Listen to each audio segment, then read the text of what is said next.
Have you ever had the feeling that you are an actor, playing a role in a script you never wrote?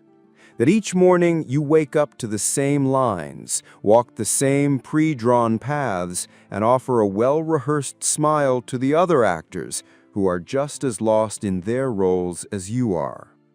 Pause for a moment. Ask yourself, when was the last time you had a thought that was truly your own? A thought not engineered by an algorithm, a headline, or the quiet expectations of others.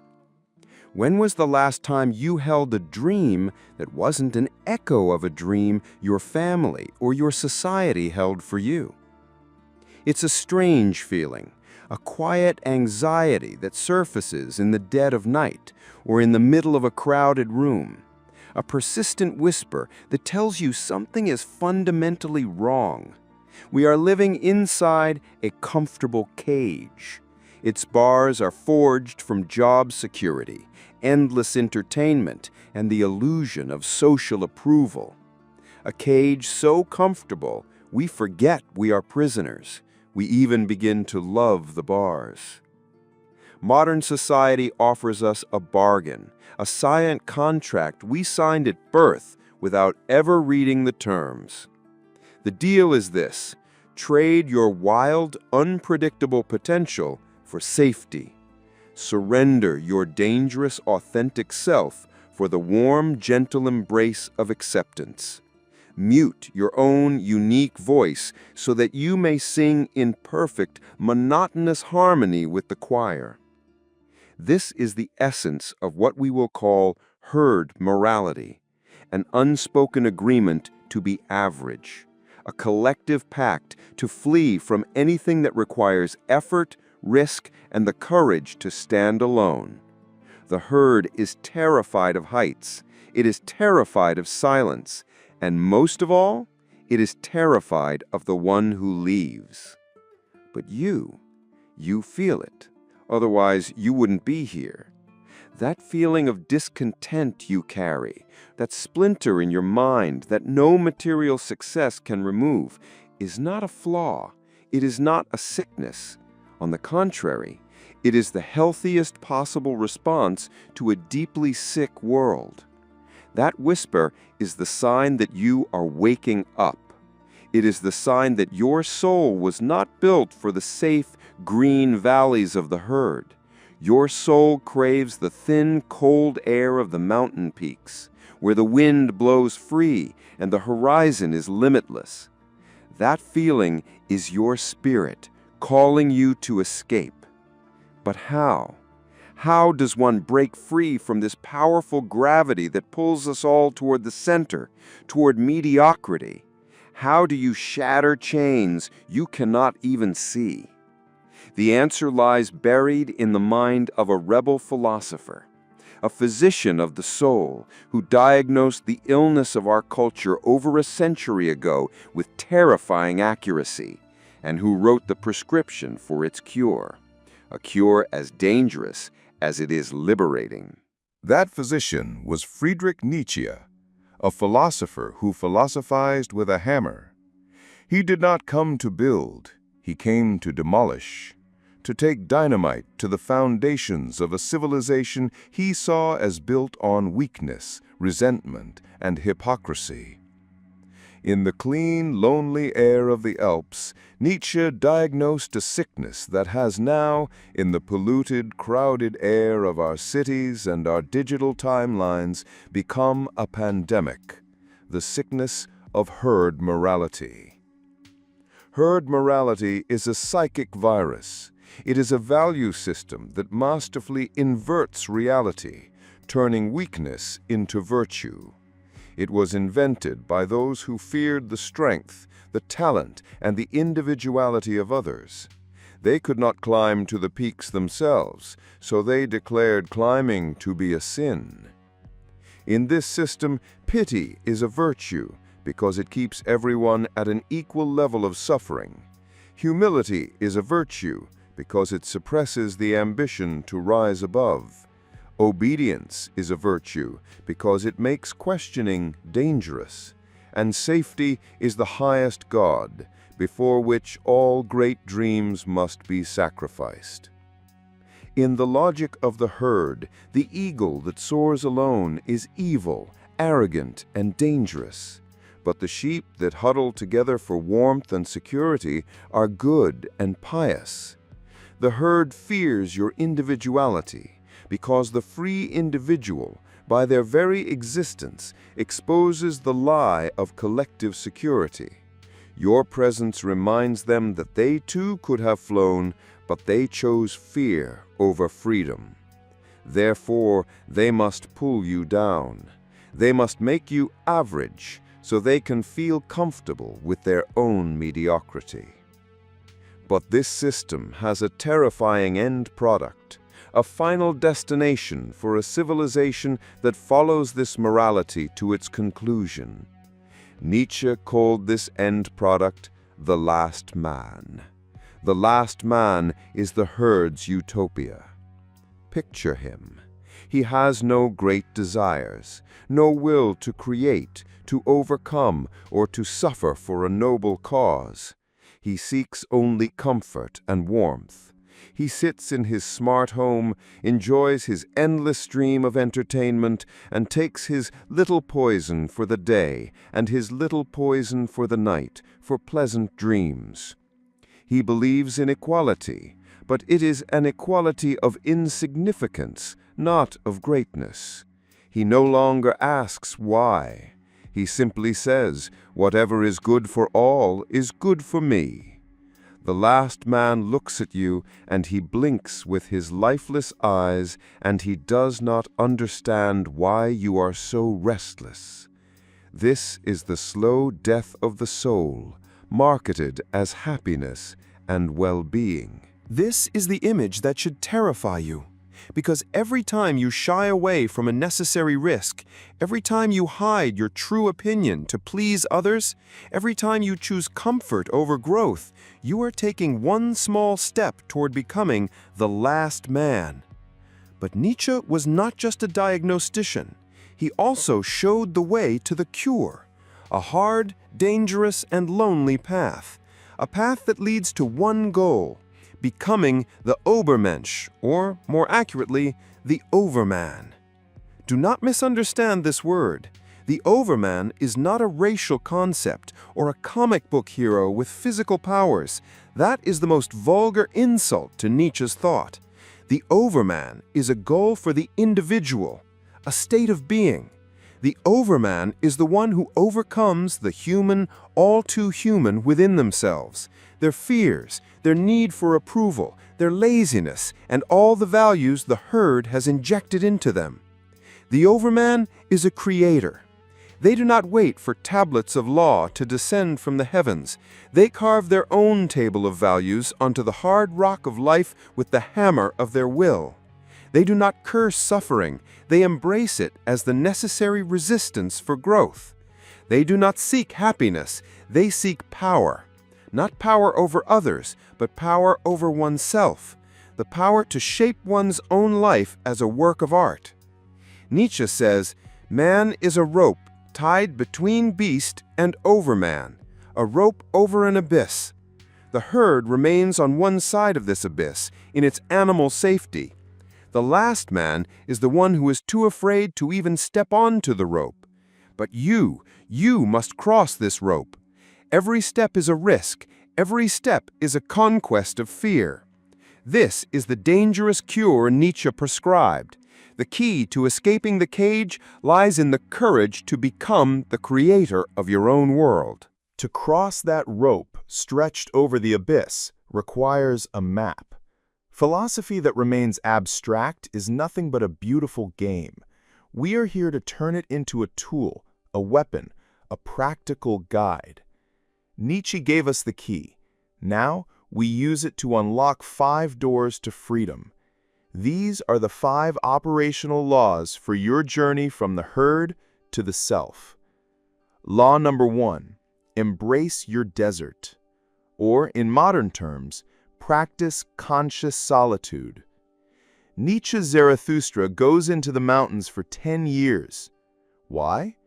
Because the greatest thoughts are not conceived in noise, but in silence. The herd is terrified of silence. In silence, the noise of the collective fades, and the voice of the individual, if there is one, begins to speak. To the herd, this voice is treason. You must intentionally seek out this silence. This is not the depressive isolation of loneliness. This is the strategic withdrawal of the powerful. Loneliness is a state of lack, the feeling of being abandoned by the herd. Solitude is a position of power, the choice to abandon the herd to find yourself. It is the workshop of your spirit, the only place where you can finally distinguish your own signal from the thousands of channels of noise that have been programmed into your mind. How do you do this? First, schedule philosophical walks. Once a week, for 1 hour, walk without your phone, without podcasts, without company, just you and your thoughts. It will feel uncomfortable at first. Your mind will scream for distraction. Let it scream. Endure the initial static until a clearer signal comes through. Second, make journaling a daily non-negotiable ritual. This is your conversation with yourself, the safest place in the world to think forbidden thoughts. Ask the hard questions. Put your anger, your fears, your unethical desires on paper. No one is judging. This is your sacred space for radical honesty. Third, execute a disciplined digital detox. The first hour of your day and the last hour of your night belong to you, not to the scroll. You are setting a boundary, declaring to the world that your mind is not public property, not a billboard for anyone's agenda. You are the sovereign of this territory, and you decide who gets in. Law number 2. Wield the hammer, or radically reevaluate your values. You were born carrying an invisible backpack filled with second-hand values given to you by your parents, your teachers, the media, and tradition. Nietzsche compares you to a camel, patiently carrying the heavy burdens of thou shalt and thou shalt not. Thou shalt be successful. Thou shalt be nice. Thou shalt be a good citizen. Thou shalt not be selfish. The free spirit puts this backpack down and inspects every item inside under the harsh light of awareness. He asks, where did this value come from? Who told me that success means a bigger house? Who told me that happiness means the absence of pain? Who told me that a secure job is better than a meaningful adventure? He wields the hammer of philosophy to test the integrity of these idols. He strikes them, and if they ring hollow, he smashes them. Your actionable step is this. Write down the 5 core values that you believe guide your life: financial security, romantic love, social status, family, whatever they are.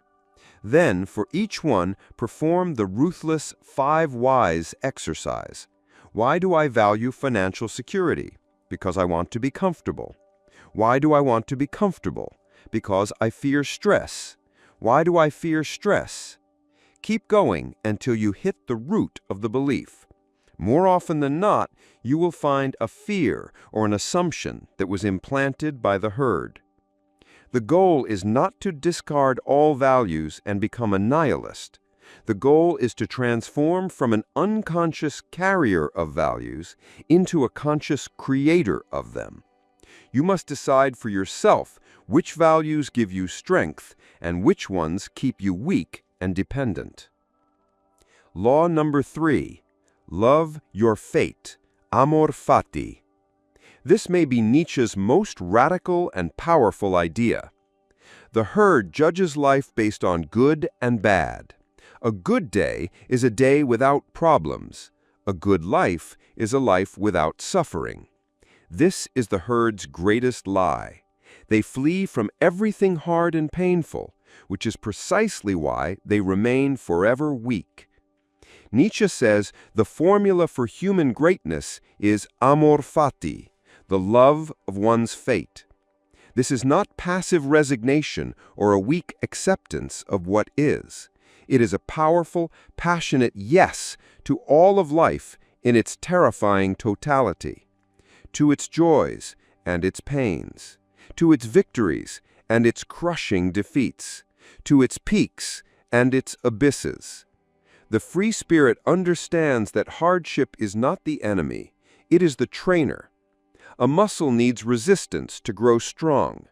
Your soul needs the resistance of challenges, failures, and pain to develop its power. Starting today, reframe your perspective. That brutal project at work is not a curse. It's a chance to master your craft and test your discipline. That failed relationship is not a tragedy. It's a tuition-free masterclass in self-knowledge and resilience. That illness is not an enemy. It is a brutal but effective reminder to value the present moment and the power of your own body. Your practical exercise, every night before sleep, think of the hardest thing that happened that day, and then ask yourself, how can this, in the long run, serve my growth? What lesson is embedded in this pain that, if I learn it, will make me stronger? And then say, aloud or to yourself, I willed this. This is part of my path. I love my fate. For what does not kill me makes me stronger. Law number 4. Become a lawgiver. Create your own table of values. After you have put down the old burdens, like the camel, and fought the dragons of fear in your desert of solitude, like the lion, it is time to become the child. The child for Nietzsche is a symbol of innocence, of forgetting, of a new beginning. The child plays, and in playing, creates new values. You must become the creator of your own world. This means you no longer wait for society, religion, or culture to tell you what is good and what is evil. You become the legislator for the territory of your own being. Your actionable step. Write a personal manifesto. This is your constitution, a living document that you review and refine. In it, you define with brutal honesty, what does a life well lived mean to you personally? Not to your parents, not to society, to you. What is your highest virtue? Is it growth, courage, radical honesty, creation? What are your non-negotiable lines in the sand? For example, I will never again blame others for my circumstances, or I will not do work I don't believe in merely for money or status, or I will do one small thing that scares me every day. This manifesto becomes your internal compass. When you have this, the opinions and judgments of the herd become irrelevant background noise. They are judging you by their laws, but you are living by yours. You are no longer playing their game. You have created your own. And law number 5, unleash your will to power. This is Nietzsche's most misunderstood concept. The will to power is not the desire to dominate, tyrannize, and control others. That is a vulgar, primitive distortion, a story the herd tells to make you afraid of your own potential. The will to power is an internal biological force. It is the same force that drives a seed to crack through concrete to reach the sun, the same force that drives an artist to stay up all night to perfect their masterpiece, the same force that drives an athlete to push past the limits of pain to break their own record. It is the fundamental drive of all life to overcome itself, to grow, to expand, and to express its full potential. You must find this force within you and consciously unleash it. How? Ask yourself, what activity makes me feel most alive, most competent, most powerful? What work do I do where I lose track of time, where I feel myself expanding? Is it coding a complex piece of software? Building furniture with your bare hands? mastering a new language, leading a team to achieve a difficult goal. This activity is not merely a hobby. It is the direct expression of your will to power. It is your engine for growth. Organize your life around it. Create time and space for it, even if it means sacrificing comfortable, worthless distractions. This is the direct antidote to the anesthetized comfort of the last man. When you are growing and overcoming, you no longer need the cheap validation of the herd. You become the source of your own meaning and your own power. Our journey began in the shadows with the quiet suffocation of the herd. We diagnosed the sickness with Nietzsche as our guide, the pandemic of herd morality, and his final product, the passionless last man. Then we found the key, the vision of the overman, the self-overcoming individual who creates their own world. And finally, we laid out the map, 5 laws to begin the dangerous and magnificent ascent. But remember this, escaping the herd is not a destination you arrive at. It is a direction you eternally hold. It is a process. It is the daily choice of growth over comfort, of courage over security, of creation over consumption. It is the loneliest path, yes, but it is the only path that truly leads back to yourself. And now it is your turn. The theory is over, and the practice begins. You hold the map, but it is you who must take the step. So I ask you, and I want you to answer with brutal honesty, what is the first, smallest, most concrete step you will take tonight or tomorrow morning to create distance from the herd's way of thinking? Is it deleting the app that steals your time and your will? Is it challenging a single long-held belief you've never questioned? Is it dedicating just 10 minutes to the conscious solitude we spoke of? One step, small but real. Declare your pact in the comments section below. You are not writing this for me or for anyone else. This is a contract with yourself. To write an idea down is to give it form, to make it real. Let the comments on this video be a testament to thousands of first steps being taken tonight. We will read every single declaration. We will bear witness to your journey. This journey does not end here. This is only the beginning. The 5 laws are your tools, but wielding them in the fires of real life requires an even deeper power. In our next transmissions, we will journey into the heart of Nietzsche's most powerful concepts, the spiritual alchemy of amor fati. We will show you how to take the darkest moments of your life, your greatest failures and your deepest pains, and transform them into your greatest source of strength and growth. To continue this journey into the depths of self-mastery, subscribe to the channel and activate the notification bell. We will be here when you are ready to take the next step. The path awaits. And finally, remember these words from Nietzsche.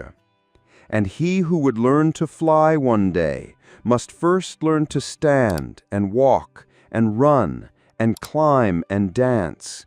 One cannot learn to fly into flying.